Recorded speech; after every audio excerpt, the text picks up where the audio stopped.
పావులూరి బొల్లాపల్లి తాటివారిపల్లిలో పర్యటించారు. అన్నదాతలకు కూటమి ప్రభుత్వం అండగా ఉంటుందని, రైతు శ్రేయస్సు కోసం కట్టుబడి ఉన్నామని తెలిపారు. రైతులు 4 ఏళ్లుగా వైసీపీ ప్రభుత్వం దగా చేస్తోందని, వరదలతో పంటలు నష్టపోతే ఎవరికి చెప్పుకోవాలో తెలియని పరిస్థితి రైతులకు వచ్చిందని సాంబశివరావు చెప్పారు.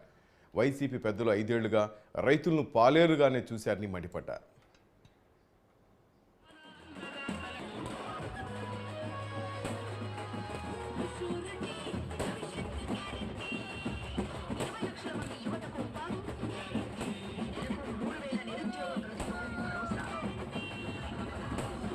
ఎందుకంటే 5 సంవత్సరాలుగా ఎన్నో అకృత్యాలు, ఎన్నో దుర్మార్గాలు చేసిన వైఎస్ఆర్ కాంగ్రెస్ పార్టీ వలన ఈ యొక్క రాష్ట్రం పూర్తిగా నష్టపోయింది.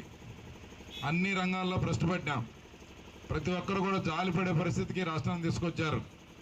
ఈ రాష్ట్రంలో రైతాంగం కానీ, మహిళలు కానీ, బడుగు బలహీన వర్గాలు కానీ, దళితులు కానీ, ముస్లిం మైనారిటీ సోదరులు కానీ, వీరందరూ కూడా పూర్తిగా నష్టపోయామనే భావనలో ఉన్నారు.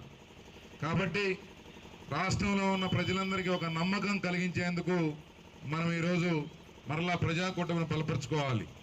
అలాగే ఎవరైనా సరే ప్రజాస్వామ్యబద్ధంగా వచ్చిన అధికారాన్ని ఒక వ్యక్తి స్వార్థం కోసం ఉపయోగిస్తే ప్రజలు ఉపేక్షించరు అనే దానికి రేపు ఎన్నికలు నాంది కావాలి. అడ్డగోలుగా డబ్బుల సంపాదన మీద దృష్టి పెట్టిన జగన్మోహన్ రెడ్డి గారు పరిపాలన గాలికి వదిలేశాడు.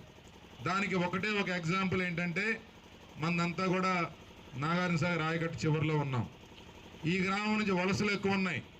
గతంలో ఈ ప్రాంతం నుంచి వివిధ ప్రాంతాలకి, మన కర్ణాటక కానీ ఇతర ప్రాంతాలకి మన గంగవరం నుంచి విపరీతంగా వలస వెళ్ళేవాళ్ళు.